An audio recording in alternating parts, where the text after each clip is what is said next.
बारिश में गरीब जेठानी ने किया अमीर देवरानी का गृह प्रवेश। अविनाश ने अकेले अपने पूरे परिवार को संभाला हुआ था। अविनाश के परिवार में उसकी माँ शोभा, बीवी प्रीति, बहन पूजा और भाई निखिल था। ऐसे ही एक दिन निखिल कॉलेज जाता है, जहां वो नूपुर नाम की लड़की से मिलता है। निखिल, मैं देख रही हूँ कुछ दिनों से तुम मुझे इग्नोर कर रही हो। तुम ऐसा क्यों कर रही हो? नुपुर, हमारा अलग हो जाना ही ठीक रहेगा, क्योंकि मैं बहुत गरीब हूँ। शायद तुम मेरे साथ खुश न रह सको। ये सब प्यार करने से पहले ही सोचना चाहिए था ना। और मुझे फर्क नहीं पड़ता तुम अमीर हो या गरीब, इसीलिए अपने दिमाग में से ये सब निकाल फेंको, क्योंकि मैं हमेशा तुम्हारे साथ ही रहूंगी। निखिल नुपुर को अपनी परिस्थितियों के बारे में बताता है, पर नुपुर को कोई फर्क नहीं पड़ता। और कॉलेज खत्म होने के बाद नुपुर निखिल के बारे में अपनी माँ को बताती है, जिस पर उसकी माँ उसे सुनाना शुरू कर देती है। बेटा, वो तेरे लायक नहीं है, तू कभी उसके साथ खुश नहीं रह पाएगी। माँ, आपने कभी प्यार नहीं किया, इसीलिए आप मेरे प्यार को नहीं समझ पाओगी। हाँ, नहीं समझना मुझे तेरे प्यार को, क्योंकि तू जो चाहती है मैं वैसा बिल्कुल नहीं होने दूंगी।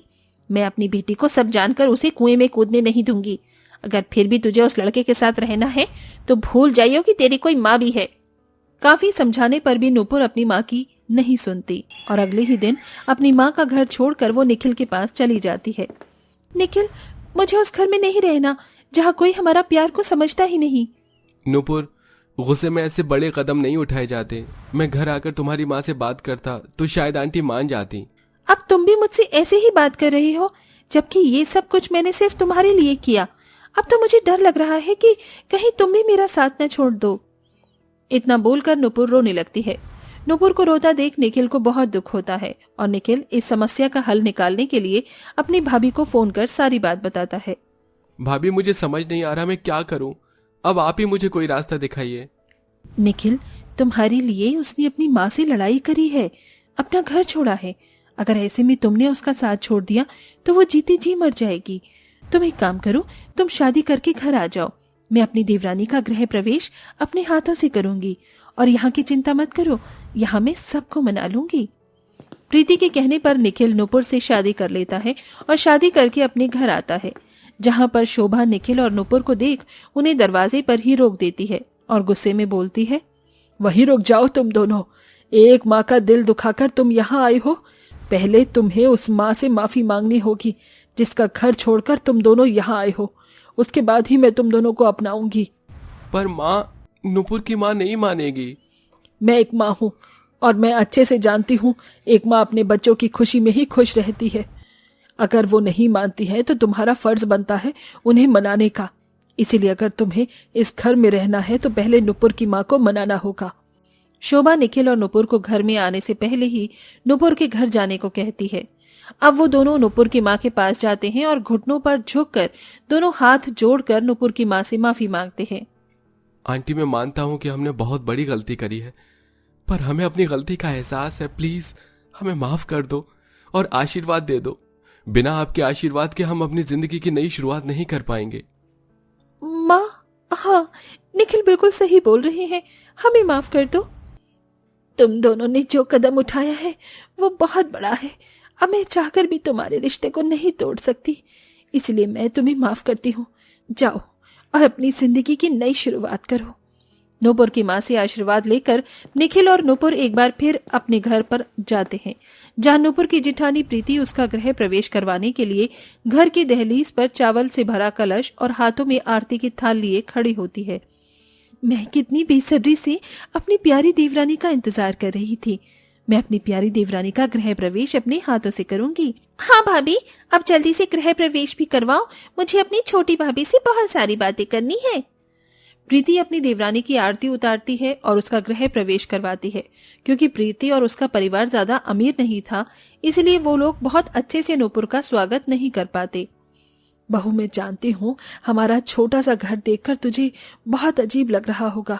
तू तो महलों की रानी है, पर हमारे पास इतने पैसे नहीं थे कि हम तेरा स्वागत धूमधाम से करवा पाए।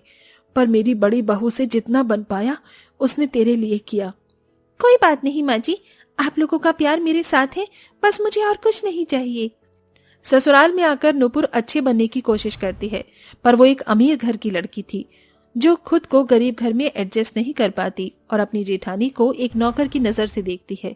ऐसे ही एक दिन जब प्रीति नुपुर से खाना बनाने के लिए बोलती है तो नुपुर अपनी जेठानी से कहती है, जेठानी जी, मुझे घर का कोई काम नहीं आता है। मैं अपने घर में लाडली थी, मेरे घर में नौकर चाकर थे जो मेरा काम करते थे। फिर आपने सोच भी कैसे लिया कि मैं ससुराल में आकर घर के काम करूंगी? मैं जानती हूँ और इसलिए मैं तुम्हें कोई काम करने भी नहीं देती, पर अब तुम भी इस घर की बहू हो, तुम्हें भी घर के कामों में हाथ लगाना पड़ेगा। देखिए जेठानी जी, अब आप इस घर में हैं जब, तो फिर मैं घर का काम क्यों करूं? आज तक जैसे आप सब संभाल रही थी वैसे ही संभालिए। नुपुर इतना बोलकर वहां से चली जाती है। अब इसी तरह से कुछ दिन बीत जाते हैं, पर इतने दिन बीतने के बाद भी नुपुर घर के किसी भी काम को हाथ नहीं लगाती। यहाँ तक कि वो अपने पति का भी काम अपनी जेठानी से ही करवाती है, जिस वजह से एक दिन प्रीति अपनी देवरानी को समझाने की कोशिश करती है। नुपुर, अगर तुम घर के काम नहीं कर सकती तो कम से कम अपने पति के ही काम कर लिया करो। जैसे निखिल के कपड़े धोना, उसका लंच पैक करना, ये सब तो कर ही सकती हो ना। जेठानी जी, मैं बहुत अच्छे से समझ रही हूँ, आप मुझे अपनी तरह घर की नौकरानी बनाना चाहती हैं, पर मैं ये सब नहीं होने दूंगी। और अगर आपको मुझसे मेरे पति से इतनी ही दिक्कत हो रही है तो फिर ठीक है, मैं अपने पति के साथ अपने मायके चली जाती हूँ। नुपुर, तो मुझे धमकी दे रही हो? जेठानी जी, मैं धमकी नहीं, चेतावनी दे रही हूँ, क्योंकि अब ये घर अकेले जेठ जी नहीं, मेरे पति भी संभालते हैं। इतना बोलकर नुपुर वहां से चली जाती है और वो घर में महारानी की तरह रहती है। तो वहीं घर के सारे काम अकेली प्रीति संभालती है। समय यूं ही गुजरता है और नुपुर सभी घर वालों के सामने अच्छे बनने का नाटक करती है। इसी तरह एक दिन प्रीति और नुपुर की किसी चीज को लेकर बहस हो जाती है। बस नुपुर, बहुत हो गया, बहुत बर्दाश्त कर लिया मैंने। अब मैं तुम्हारा असली सच सबको बता दूंगी कि तुम कितनी घमंडी हो और तुमने मुझे इस घर की नौकरानी समझा हुआ है और खुद को महारानी। अगर अब तुम्हें अपने पति के साथ अपने मायके जाना है तो मैं रोकूंगी नहीं तुम्हें। मैं जानती थी कि आप मुझसे और मेरे पति से नफरत करती हैं, इसीलिए तो हर छोटी छोटी बात पर मुझसे लड़ती हैं। और अगर आप चाहती हैं कि मैं अपने पति के साथ अपने मायके चली जाऊं तो ठीक है, मैं आपकी ख्वाहिश आज ही पूरी कर दूंगी। इतना बोलकर नुपुर वहां से चली जाती है और अपनी माँ को फोन करके सारी बात बताती है, जिस पर नुपुर की माँ उसे समझाती है। मैं बहुत अच्छे से जानती थी बेटा कि तू वहां नहीं रह पाएगी, इसीलिए मैं इस रिश्ते के खिलाफ थी, पर आज मुझे ये कहते हुए बहुत दुख हो रहा है कि गलती तेरी जेठानी की नहीं बल्कि तेरी है और अब मुझे ही सब ठीक करना होगा। माँ के समझाने पर भी नुपुर को अपनी माँ की बात समझ नहीं आती और शाम को जब निखिल घर आता है तो अपनी माँ की तबीयत का बहाना बनाकर नुपुर निखिल के साथ अपने मायके आ जाती है, जहाँ निखिल अपनी सास को स्वस्थ देख नुपुर से बोलता है, नुपुर, माँ तो बिल्कुल ठीक है, फिर तुमने ये क्यों कहा मुझसे कि माँ की तबीयत ज्यादा खराब है? क्योंकि आपकी भाभी हमसे जलती हैं, वो नहीं चाहती कि हम उस घर में रहें, बस इसीलिए हम यहाँ आ गए और अब हम यहीं रहेंगे। नुपुर बेटा, तू अपना ही घर तोड़ रही है और मैं तुझे ऐसा नहीं करने दूंगी। तूने पहले ही एक गलती कर रखी है, मैं दोबारा तुझे वही गलती नहीं दोहराने दूंगी। निखिल बेटा, मैं बिल्कुल ठीक हूँ और मैं तुम्हें सारी सच्चाई बताती हूँ कि आखिर नुपुर तुम्हें यहाँ क्यों लेकर आई है। नुपुर की माँ खुद नुपुर की सारी सच्चाई अपने दामाद को बता देती है, जिसके बाद निखिल नुपुर से कहता है, नुपुर, तुमने ये सही नहीं किया। भूलो मत, जब हमारे साथ कोई नहीं था तब भाभी ने हमारा साथ दिया, उन्होंने ही तुम्हारा गृह प्रवेश करवाया। भाभी की वजह से आज हम एक साथ हैं और तुम उसी परिवार को तोड़ना चाहती हो। अब मुझे लगता है कि मैंने तुमसे शादी करके अपनी जिंदगी की सबसे बड़ी गलती की है। अगर तुम्हें महलों में ही रहना है तो तुम यहीं पर रहो, मुझे अपनी गरीब कुटिया ही पसंद है, मैं जा रहा हूँ यहाँ से। इतना बोलकर निखिल अपने घर वापस आ जाता है, जिसके बाद नुपुर को अपनी गलती का एहसास होता है और वो भी अपने ससुराल वापस आ जाती है और अपने ससुराल वालों से अपनी गलती की माफी मांगती है। आप सब मुझे माफ कर दीजिए, खास करके जेठानी जी, मैंने आपकी कभी इज्जत नहीं की। नुपुर, तुम्हें अपनी गलती का एहसास हो गया, हमारे लिए यही काफी है।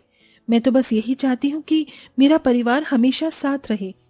इस तरह से पूरा परिवार नुपुर को माफ कर देता है, जिसके बाद वो सब एक साथ हंसी खुशी रहते हैं।